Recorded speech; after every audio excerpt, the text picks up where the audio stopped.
of the IPO. The notable names, as you so very well know, Uber, Lyft, Slack, Zoom, Beyond Meat, all went public. Some were more successful than others, as I mentioned. Slack took the direct listings route. We'll talk about that a little bit as well. And then, of course, there was WeWork, the IPO that did not happen.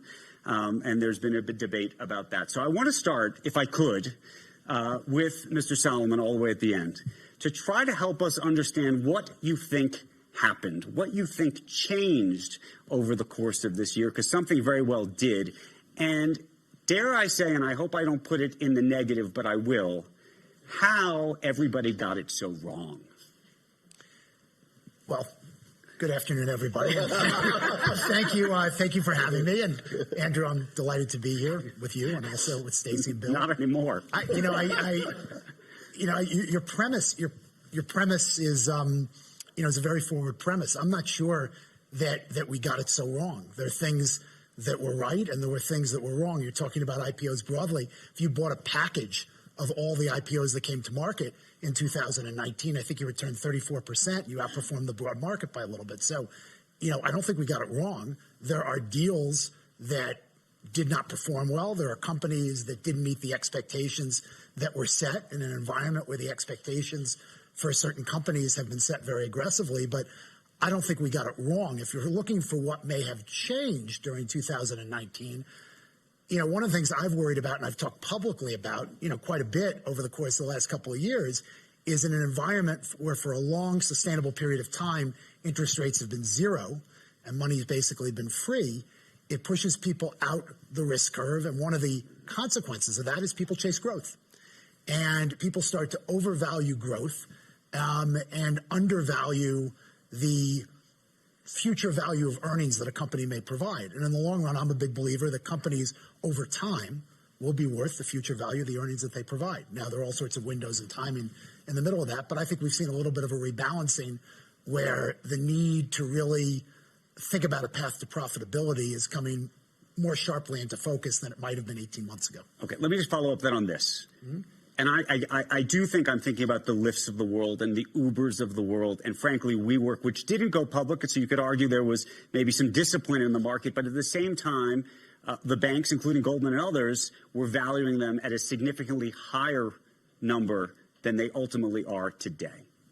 What do you think happened there? Well, there are a whole bunch of things in that. And if you want to point to that one specific example, one of the things that I think that I've said publicly, so I'm not saying something I haven't said publicly before, is the process actually worked around WeWork. And this commentary that the banks were valuing, the banks weren't valuing. The way the process of an IPO works, when you're a bank, is you're invited in by a company. It's a private company. Their numbers aren't public. They give you a model. You say to the company, well, if you can prove to us that the model actually does what this does, then it's possible this company could be worth this in the public markets. Depending on how the company works, that information starts filtering out into the world. But ultimately, then there's a diligence process, there's a proving out process. There at times are meetings with investors beforehand, and that process grounds to reality. And ultimately, reality then gets executed on one way or another. And so, I think that's a great example of the process working. And it might not have been as pretty as everybody would like it to be. Everybody might like it if that all happens behind the scenes and it's not as visible. But in the world we live in today, that's the way the world is. Okay, final follow-up on this particular issue. Do you believe that any of these companies, including WeWork, ever misrepresented either their numbers or their model to you? I'm not going to answer that in the context of the way you expressed it, but I do think there's an issue that you're touching on that I assume that the three of us will get to, which is, if you go back, when you think about IPOs and capital formation and venture capital, and Bill could wax on about this for a long time, venture capital years ago really was a very, very narrow slice of the capital markets. Very wealthy individuals gave money to stewards of that capital to start businesses, because in starting business, that was a very, very risky thing. And so the theory was those people could afford to take a lot of risk and lose, and maybe across portfolio theory, they'd make money. And when a company needed capital to grow, once it got past that initial funding stage, the only place where it could go get capital was in the public markets. So companies had to go to the public markets at a much earlier, smaller stage, and therefore go through the process of discipline around their statements, their information, et cetera, at an earlier stage. As the capital markets have allowed for more private capital formation, much more broadly, that's shifted. And so you now have companies that have thousands of investors are raising billions of dollars of capital, and they are not held to the same standard around producing information on their performance. They're not held to the same standard around statements that they make about how their business is or is not doing. And that's an issue. And it's an issue because whether investors do or don't rely on it, employees rely on it when they join, and part of their compensation is in the form of stock. They're relying on some of those representations. So that's an issue that probably deserves a little more attention. Well, let me ask Stacey then to speak to that very issue, because one of the things that the New York Stock Exchange and NASDAQ and so many others, frankly, have pushed for several years was to make it easier for companies to go public. And as part of going public in that regard, to actually make disclosure less transparent, not more, because there was a view that more transparency was actually encumbering startup companies from making the leap to being public. Okay, I'm just going to start with one. I'm also thankful to be here, and two, I had a hard time not cheering, David, when you were running through all of those things, because I really do think the public markets do introduce discipline and governance that are so critical, and disclosures are a big part of that, and that transparency is really important. Where you've seen us push back on some of the restrictions are when they're not about investor confidence, investor protections. So I think financial protections are really important. And then we just want to strike that balance between investor protections, investor access to information, and issuer flexibility. Because if companies ultimately end up staying private, then investors don't have access to those opportunities at all. And so we don't want to skew the market too much that way. And that's what we're seeing, right? A lot of these large companies are larger because they're twice as big when they're coming public as they were before. And now if you have a founder CEO and a company that potentially didn't have good habits in the private market space, those habits have grown with them. And now we're starting to get into real governance issues. And you do have a lot of fear of missing out, right? If you look back and trying to tap into that growth, investors were ignoring what was happening because they didn't want to miss the opportunity. They didn't want to miss the next big thing. And so, in many ways, they were investing even when perhaps they should have been asking some of the tough questions that they are now asking. And so I do think that we are in a different norm now, where investors are starting to ask a little bit more questions about profitability. And the IPO market did do well in 2019. There are a handful of companies that didn't. And you can look and you can see what the differences were. And when companies weren't rewarded by the public markets, it was when they didn't have the clear story about how they were going to be profitable. Bill, has it benefited these companies to stay private as long as they have? Or has that actually underlying this one of the big issues? Well, I think yes and no. I think there's a lot of things you can do as a company while you're private. And I agree exactly what David said, is that companies now have that opportunity because scale capital is available. When I started in the early 90s, you had to go very quickly to the IPO market to raise any kind of meaningful capital, $100 million plus. But now growth capital is available at scale. And there are some things you can do: perfecting your business model, strengthening your management team, allocating management's full attention to developing the business, instead of the 10 to 20% that's required once it goes public. So there's a lot of good to being private, and it's why there's 8,000 private equity-backed companies today. On the other hand, I think David and Stacey are right. We lost our way a bit last year and the last few years around some key disciplines. I mean, disciplines around business model, about capital utilization, about governance, and these are all we're a place that got out of whack. And something I've been saying is that usually it was the private market that governed an overvalued public market. This time it was the public market governing an overvalued private market for the first time and saying this is just not acceptable to us as a public investor. And I think it was actually a very healthy process. It puts us in a much better place for both private capital as well as public capital. I imagine you're not going to want to play the blame game, but let me throw out an idea. One of the things that took place over the last 3 years that may have made this as unhealthy, some of the issues that you just talked about, is the introduction of SoftBank and Masason to these businesses and the idea of growth to some degree at all costs. What do you make of that idea, and what his personal involvement in the growth of this space has meant to all of your businesses? Well, I'll start and Stacey jump in, but You know, if you look at private equity capital raising, there's a 1.5 trillion of uninvested private equity, but the fastest growing segment has been growth equity, and there's been $500 billion raised in the last 5 years for growth companies. So that money was looking to get to work, as Stacey said before, and I think that's was a very, very big factor in the market losing its discipline. SoftBank would just be one example, I think, of other places that really did pursue growth at all costs. And one of the things that we really objected to in terms of some places where we were invested together was they were really pushing companies to globalize so quickly, even before they perfected their business model in one geography, let's say. And we were saying, let's get the model right. Let's get the path to profitability. Let's get the unit economics working. And then we can think about expansion and growth. But instead it was, no, we've got to go to China now. And we've got the capital to do it. And I think that caused the market to lose its way. I don't think you can look at the valuations in the private markets that are based on one investor and then use that as a proxy for, hey, this is how this company is valued, because it's really one opinion. And you don't get real valuation until you have many buyers and sellers coming together, which is what the public markets deliver. And I think it is a very concerning trend, especially if you have a very high-profile investor who is valuing companies differently than the broader market would, because it is becoming a reference point for the market. And now we do have retail investment in the private space through large institutional investors without the disclosures and transparency and actual valuation. So I think when you look at the fact that companies are staying private longer because they have access to private capital, traditionally it was the need for capital that drove companies to the public markets much earlier in their life cycle.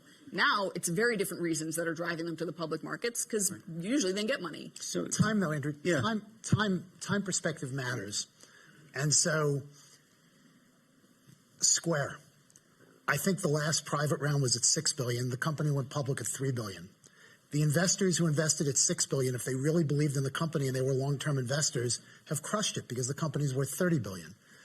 What this is supposed to be about is picking good companies with good business models that make sense, that can grow and scale and get capital allocated to them, and then being a long-term investor. Unfortunately, I think a lot of the dialogue gets sidetracked around that with a much, much shorter perspective. Let me ask you a policy question then. One of the things that has happened, as Stacey just referenced, so many of these companies are raising big money in the private markets. You're helping them raise some of that money, oftentimes from your own clients. And the question is, from a policy perspective, A, is that a good thing?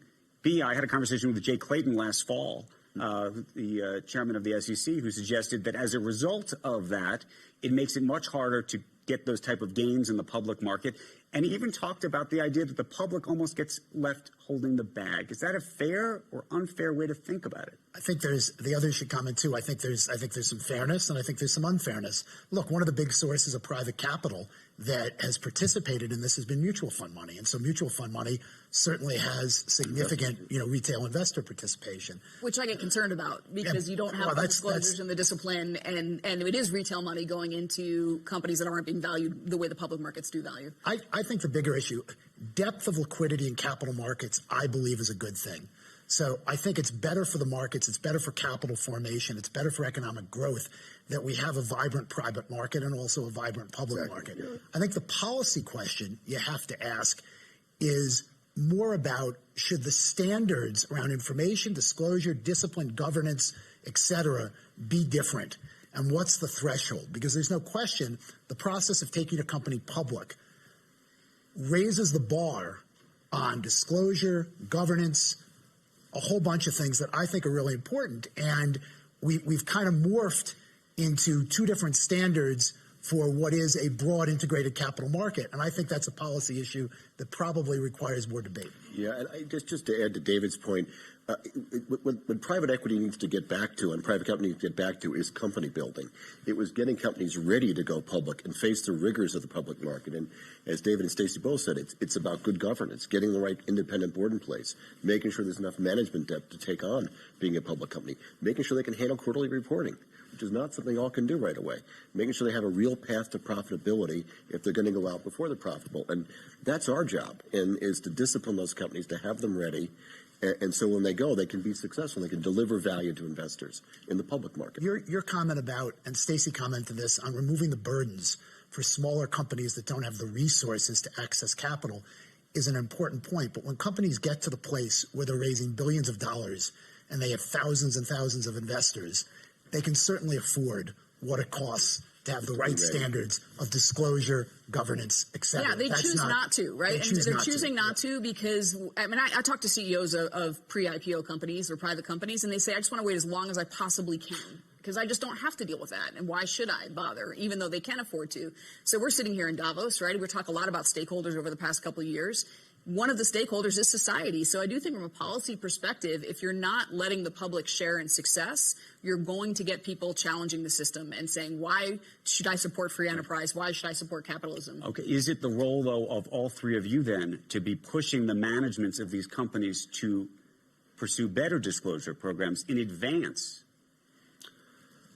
I certainly think it's our job to be engaged on these policy issues in the broadest context with companies, with regulators and government officials, with investors, and we are. So I mean, it's having independent boards, it's having independent auditors, it's having accurate financial reporting. That I think we should demand of private companies as well. They should be living up to that. Okay, let me ask you then. I just wanted to touch on that real quick because I think that's the difference, right? If we're putting standards on public companies that we aren't putting on private companies, we shouldn't be surprised if companies want to stay private. Okay, let me ask you a question about governance, because all three of you have mentioned that word now several times. And one of the things that has become almost the standard when it comes to startups going public these days is a dual class share program, in which case, frankly, the independent board member may ultimately be irrelevant because the company is controlled by one or two or three people. Is this a good thing? Well, I challenge that it's the standard. I mean, there certainly are more companies that are choosing that model, but is it a better thing if they choose to just stay private? If they're going to lose control of their company and they choose not to go public, do investors then just entirely miss out on access to those opportunities? I would say yes. But if you're asking the broad policy question, I'll offer a personal point of view, and you know, I just say that these things tend to move in a direction. The pendulum swings and the pendulum swings back. I personally think, and obviously if someone owns a company, it's their choice and the market allows for it. But I personally think that lots of companies where one or two shareholders basically control the vote and control the governance is not a good thing for markets. Now, are there going to be, there have been for decades and decades companies where that's existed. Is it true factually that there are more today than there have been? Yes, and there's some large companies that have that.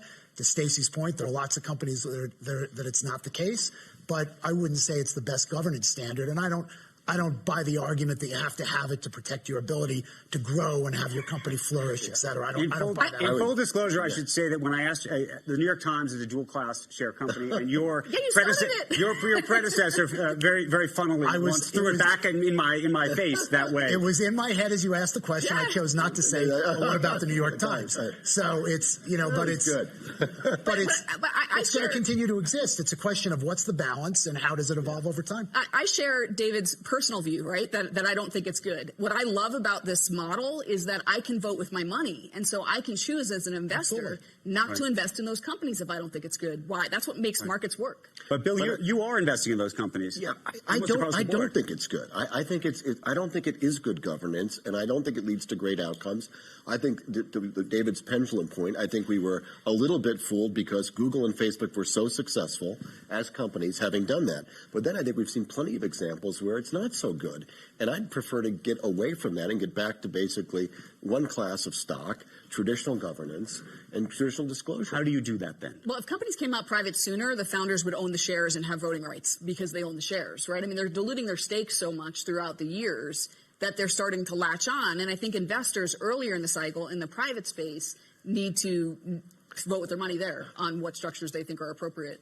I think, unfortunately, it was a little bit of the supply and demand of capital. As private capital grew so significantly and was chasing the best opportunities, a way to get in was to say, we'll relax our governance requirements. We'll allow for a dual class of stock for the founder, even extreme examples like Snap, and say, we'll let that happen. And I think if we get a little bit more balance in the system, we'll move. Again, the pendulum will probably come back. I want to pivot to an economic question, but it relates to the IPO market. It relates to where we are. Literally 15 minutes before I came on the stage, I had a conversation with Paul Tudor Jones on television, and he said that we are in 1999. That's what he defined the economy as being. That is both either a great thing if you want to go for a nice little market run for about 12 to 18 months, or a terrible thing because it means that the train is going to come to a screeching halt.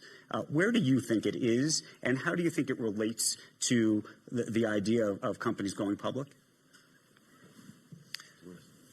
Well, the only thing I'm sure of is that we're in 2020. Yeah. And look, my macro view, if you take a high-level macro view, my macro view is that the world's chugging along pretty well. There's a lot of noise, but the U.S., which is an important economic driver, is still in pretty good shape, and the chance of a U.S. recession in 2020 is low, in the distributions. I think that we've had a couple of things that have created some headwinds that might be softening or, might be relaxing, might be turning into tailwinds. Stage one of the China deal obviously is a big one. And so if the environment stays the way it does now, I think it'll be a constructive environment for good companies to come and raise capital in the market. It is right now. And, my base case is it stays that way. And if you have 52 things that can go wrong and change the sentiment, so we'll get to we'll get to a different place. And I'm acutely aware of the fact that however everybody feels in January, generally we're wrong. Okay, when you go back and you look at the last number of Januaries. But at the moment, I think the environment's relatively benign. But we are late stage in a cycle. There's no question people are definitely long risk assets, and there's been an inflation in value around risk assets. How we land from that and it gets rebalanced, I'm not smart enough to know. But my guess is it won't look exactly like it looked in 2000, 2001. It will look different. I agree with David completely. I would say I think what Paul's alluding to is a lot of liquidity. There's tremendous liquidity in the system, from whether it's the Federal Reserve dealing with the repo market or private capital or public capital. There's a lot of capital available, and I think that's some view it as being very liquidity driven. Some of the appreciation we saw in the back half of 19 and the beginning here of 2020. But on the other hand, the fundamentals are very good. The chance of recession is low. Global growth is solid. I mean, you've seen a reacceleration of growth in the U.S. and Europe. Inflation's in check. Commodity prices in check. Highly unlikely we're going to have a real change in monetary policy this year. That's all pretty positive. Earnings have been good. So the fundamentals feel pretty solid. That could set up a positive year. Ask you, you don't want to weigh in. Let me ask you a question, because we are at the World Economic Forum and we've talked almost exclusively about U.S. companies. I want to talk about China for a moment, also Saudi Arabia, because the ultimate unicorn actually did go public this year. Didn't go public in the United States or in the London Stock Exchange or in Hong Kong, but I'm talking about Saudi Aramco. And what you think that offering meant, what do you think it means to that country, and U.S. or let's say Western countries' involvement in that offering and in future business with the country, given some of the, we could describe them as human rights issues that take place in that country. We get to China as well, but I did want you guys all to touch on that, if you would. I'm looking at David first. For David. First question. What is the transaction? Obviously, the transaction's a very, very significant transaction in the context of economic transition for that country, because that country is economically, that country is to a degree that company, and that company is to a degree that country. So the fact that that is now a public company, although on a limited basis in a localized market, still not broadly attracting a very, very large swath of international investors, is the beginning of a process and a transition that I think fundamentally has to be positive for that country and for the world, because that participation, I think, is a good thing.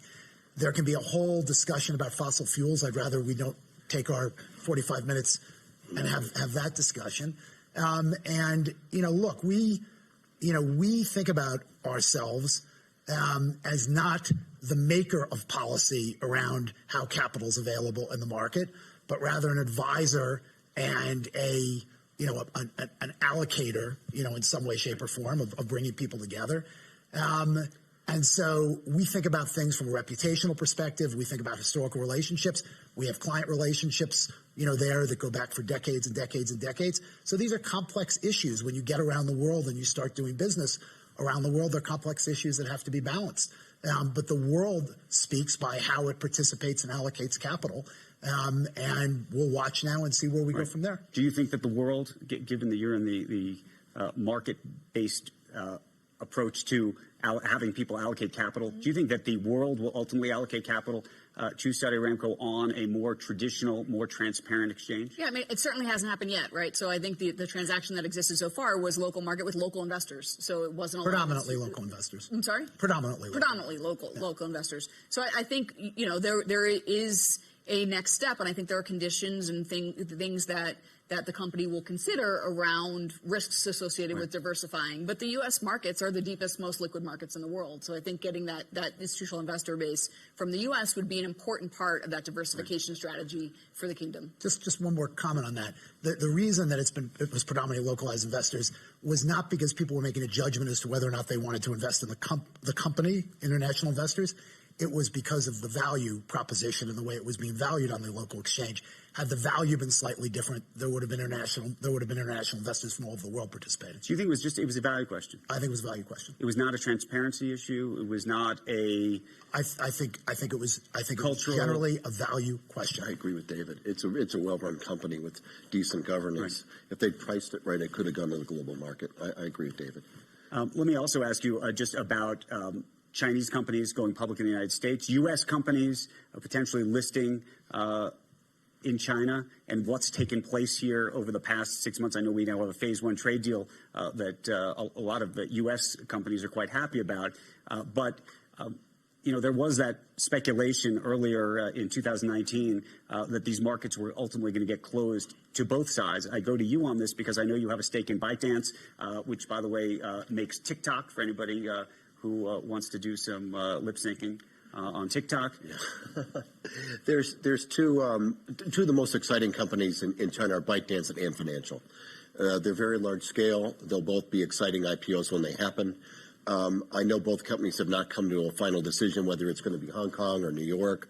They're thinking. How are they weighing that decision? Can you speak to that? I think phase one mattered a lot. I think if we hadn't gotten to a phase one agreement and there were still significant hostility between the U.S. and China, I think it would have been an issue in choosing a New York exchange. I love Stacey's perspective on that, but I think it would have caused them more to default to Hong Kong, especially if it's the success of Alibaba's dual listing in Hong Kong and the fact that others now in China are saying, I might consider dual listing in Hong Kong. So I think with phase one getting done, a more constructive environment between the two, I think they'll go back. Many of the Chinese companies will still be able to make the choice to say it's the deepest capital market in the world in New York, and it's a great listing venue. And look at the successful companies that have listed, Chinese companies that have listed in New York. It's a long list going back over a decade.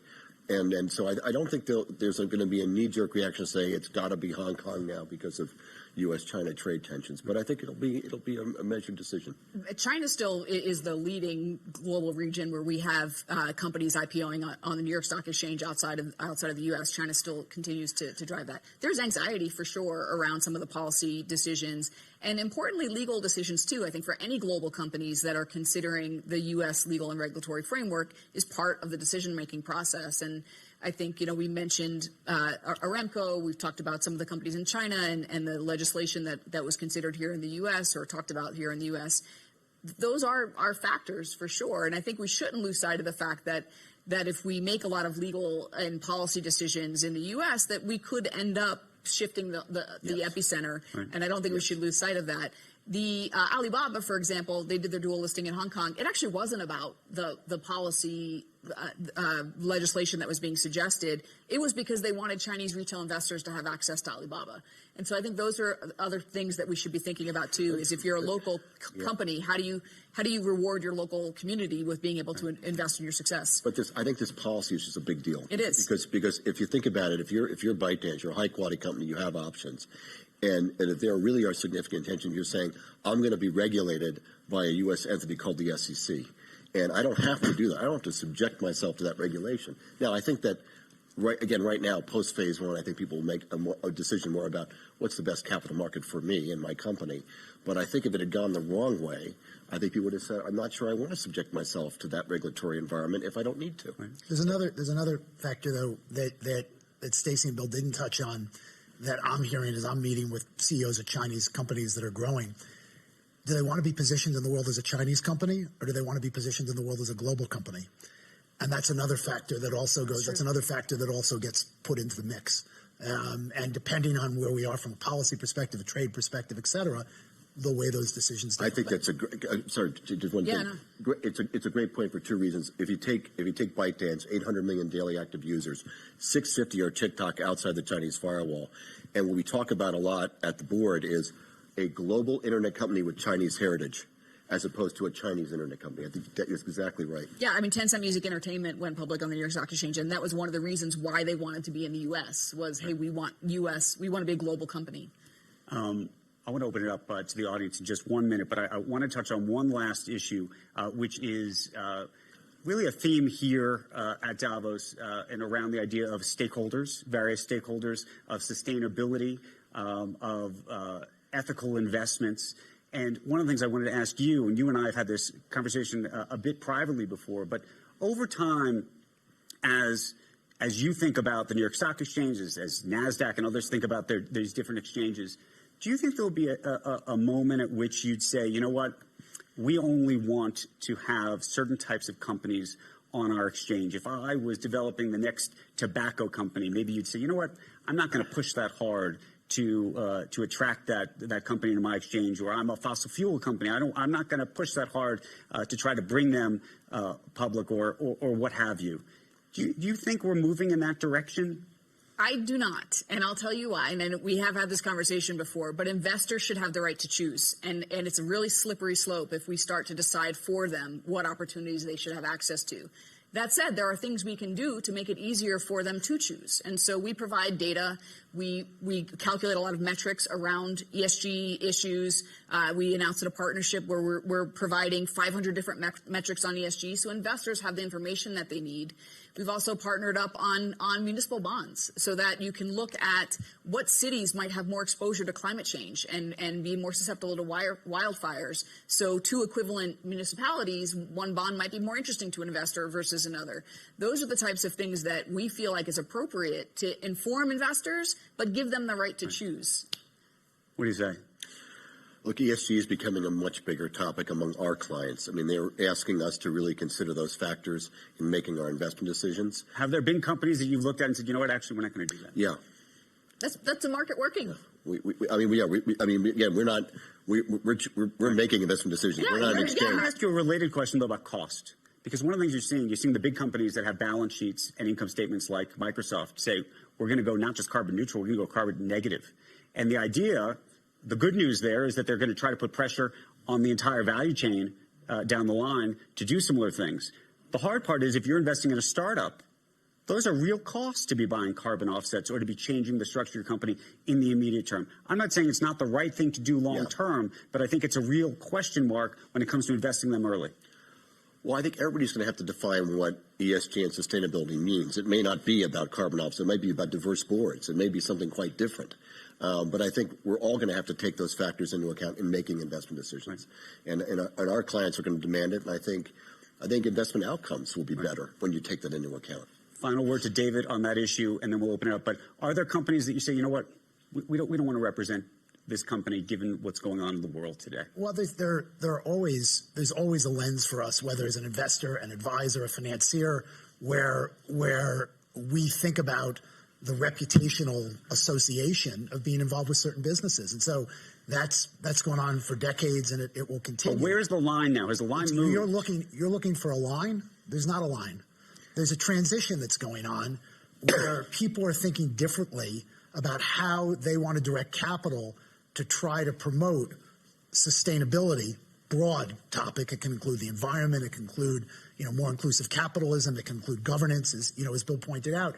There's a transition that we're actively engaged in debating, trying to figure out, and everybody's looking for a line. My view is this is going to be a multi-decade transition where we'll see changes in the way people allocate capital. We announced a program just a couple of months ago where we're committed to providing $750 billion of capital through financing activities or investing activities toward broadly 9 different categories of what we think are sustainable areas for investment and growth, really with a focus on helping our clients transition their businesses over time.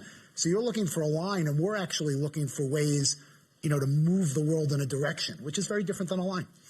But it's fine for Bill to have a line. You know what I mean? Like, I don't think he's an investor. investor. He's an investor. Like, it's not the same thing for all the different roles and say, hey, everyone should draw this line. I think the three of us would have different views on Let me ask you then a final question, because I did promise I'd open it up. David, don't you think that when Goldman Sachs puts its name on an IPO, a lead left on an IPO, or anywhere on any of these offerings, that effectively it is an explicit endorsement that the Goldman Sachs franchise, the brand, means something? I believe it does. And yes, when we put our name on an IPO, it means something. Okay. You're asking a question in the context of ESG where the implication, and maybe I misunderstood the implication, was should we draw a line and say, we will not raise money for a company that is a carbon company or fossil fuel company? And the answer to that is we're not going to do that. We're not going to draw a line. However, we are trying to allocate capital to businesses that help the transition to a more carbon neutral world or a better world, and sustainability on a whole variety of fronts. And so I had an op-ed that was placed in the FT a few weeks ago where I said the world is going to continue to use carbon and fossil fuels and cars and airplanes for a long, long time. The question is, what do we do as capital allocators to accelerate the transition for our clients and for the economy as a whole in a positive way? And that's the way we're trying to think about it. Okay.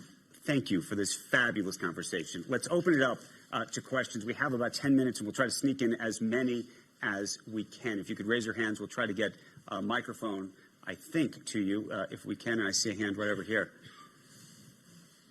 Thank you. So you have talked a lot about WeWork, governance, and diversity, or ESG. WeWork went out with an all-male board in their original filing. Goldman was part of that. Is that something that you would see not happening again? Is that a lesson that we've learned from WeWork? Don't go out with an all-male board? I think what you saw there, though, is the market reacted right away. So they very quickly refiled their S1 with a woman on the board. So I think it was obvious that they were hearing some message from the market about what would be supported. So I think boards need to get much more diverse, much more quickly. We've been spending time talking about how we can use our platform to try to accelerate that. And it's something we spend a lot of time thinking about. I'm a huge advocate for the fact that with boards and diversity broadly, not just gender, we're not moving quickly enough, and we can move more quickly.